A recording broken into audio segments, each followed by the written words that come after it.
নলবাৰীত অব্যাহত হাতী মানুহৰ সংঘাত এইবাৰ শ্ৰীপুৰ নীলপুৰত হাতীৰ উপদ্ৰৱ মাজনিশা বনৰীয়া হাতীৰ এটা জাকে ভাঙিছে ঘৰ দুৱাৰ মাৰিছে পশুধন ভাঙিছে গছ গছনিকে ধৰি বিভিন্ন সামগ্ৰী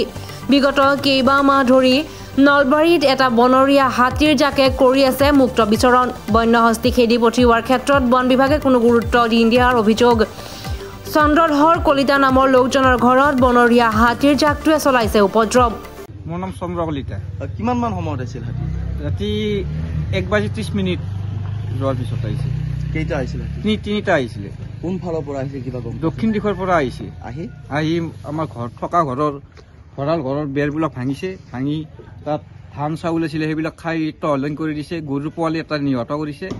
খাই লৈ প্ৰায় এঘণ্টা সময় ইয়াত হাতী উপদ্ৰৱ চলাই আছে আমি লগে লগে ফৰেষ্ট অফিচত আমাৰ বন বিভাগক জনাইছিলোঁ তেখেতসকলে কৈছে যে আমি ৰাতিপুৱা গৈ আছো কিন্তু এতিয়ালৈকে বন বিভাগে দেখা দেখিয়ে নাই আহি পোৱা নাই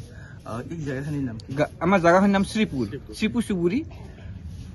যোৱাবাৰো হাতী আহিছিলে যোৱাবাৰো আহিছিলে মোৰ ঘৰৰ পিছফালে কল এচব খাই লৈ গুচি গৈছে কিন্তু ঘৰৰ কোনো উপদ্ৰৱ কৰা নাছিলে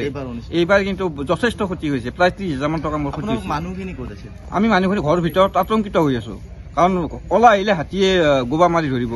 ৰাতি আন্ধাৰ আছিল ৰাতি আন্ধাৰ সেই সময়ত লাইনৰ পোহৰ নাই লাইনো নাই কাৰেণ্ট নাই কাৰেণ্টৰ বন্ধ কৰি থৈ দিছে